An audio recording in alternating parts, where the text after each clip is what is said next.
Hola Leo, Sun, Aquarius Moons. Welcome to your 2021 Sun Moon reading. If it resonates, consider a personal reading. Just send me an email and we can go ahead and set that up. When you view it is when you're meant to see it. It doesn't matter the time of year, so make sure you check out your 2020 Sun Moon readings, which are still in my playlist. I'm doing these in the order of request in the comments, so be sure to post yours up. First portion of this reading, we will go over the traits of your Sun-Moon combination. I'll lay out the cards and we'll take a quick look at your 2021. The second portion of this reading will be the VIMEO link below, where I'll pull clarifiers and we'll have a deeper interpretation of the cards. I'll be dividing the year up into 4 different sectors. Other things to mention, check out my playlist. In there is what is your ideal career based on your midheaven sign, and what is your compatibility with your partner's sun sign, which is a work in progress for me. Ask me a question and go check me out on Facebook, Instagram, and TikTok. Like, share, subscribe, and or donate. Otherwise, let's get to the traits of your Sun-Moon combination. So, Leo, Sun, Aquarius, Moons. The confidence and curious spirit to test boundaries. You go where most are afraid to step. You're fiercely independent and tend to do things your way with a dramatic flair. You're unique, friendly, and loyal, but can also be judgy, materialistic, and hasty. Relax, your circle of friends enjoy your company. Creating boundaries for yourself and abiding by them would serve you well. In relationships, you help all of your loved ones in need. What you ask of in return is plenty of gratitude, praise, and appreciation. You're giving and generous to your partner, but your happiness will rely highly upon their approval. You're committed, charming, and open to love. In career, when you see where life is pointing you, you pursue your goals steadily. You tend to drift towards careers that have humanitarian and social causes. Your workplace must provide a space for you to roam freely and explore new and innovative ways. Since you don't mesh with authority, you seek leadership positions that require you to follow your gut. So let's see what's going on. Holy Spirit, angels, divine guides, universe, can you please provide your truth, your wisdom, your clarity, and your insight for Leo, Sun, Aquarius, Moons for the year 2021? What do you see? What do they need to know to reach your higher ground, become closer to universe and closer to divine through your messages? Any messages that you have, please, for their greater good would be greatly appreciated, and we thank you. Leo, Sun, Aquarius, Moons, what do you see? What do they need to know for the year 2021? What do you see for January, February, March? For Leo, Sun, Aquarius, Moons, we have the Two of Pentacles in the upright. King of Cups in reverse for April, May, June. July, August, September, we have the Star card in reverse. I'm not going to lie, it does not look like a good year. Hope for the best, plan for the worst. Use your free will moving forward, okay?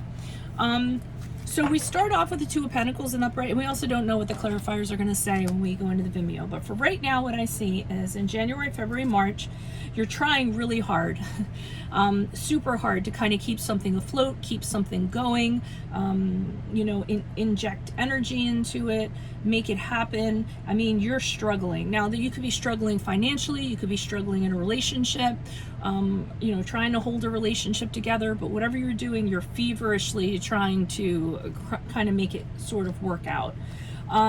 And unfortunately, I feel like it doesn't end up being the case because the Knight of Cups is here in reverse in April, which indicates to me a lot of disappointment, a lot of sorrow, a lot of really negative emotions flying around. The Knight of Cups could have been an actual person who disappointed you, and he's an emotional manipulator of sorts. For some of you, don't beat yourself up too much. I mean, the Knight of Cups is just notorious for being someone who's incapable of, he isn't the healthiest emotionally. He's incapable of having healthy relationships, has commitment issues and things like that. So just know that it was probably them and not you. Even though you did all the work and you hoped for the best, it may not have ended up well, and that would have been entirely out of your control. And I'm telling you that because in July, August, September, the Star card is here in reverse, which is the card of Aquarius, which just happens to be your moon, which just happens to be emotions or rule emotions. this is where you're really going to kind of be down and out. Some of you might slip into a depression, so that is why I said it was important to mention, you know, it was more about the other person and you had no control over that.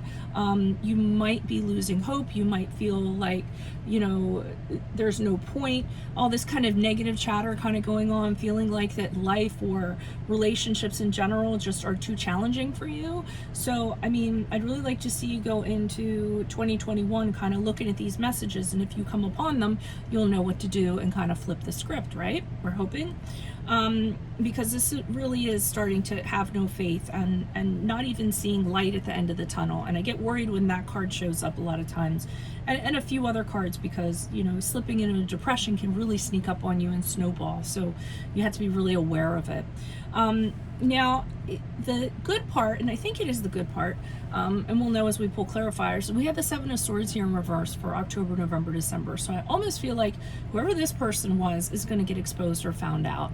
I feel like in that happening at the end of the year, you're going to really feel like, yes, you know, I knew it. That's always my card of being justified and vindicated and being like, I knew this all along. I knew the karma bus was going to hit them. Here it is now. Now I can move on and liberate myself. So I feel like you're going to free yourself from this at the end of the year, but why wait for that to happen to this person? Why not just kind of initiate it on your own the minute you jump into 2021 would be my suggestion. So if this resonates for you, consider a personal reading. Just send me an email. Otherwise, click on the link below where I'll be pulling these clarifiers and going into these cards more in depth. Other things to mention, check out your 2020 Sun Moon readings that are on my playlist. Check out what is your ideal career based on your midheaven sign in there, and what is your compatibility with your partner's sun sign. You might have to dig for those because they're kind of a work in progress, and I put those off. Ask me a question on Instago. Check me out on Facebook, Instagram, and TikTok. Like, share, subscribe, and or donate. Otherwise, adios from Veronica Garnett. See you in Vimeo. Bye.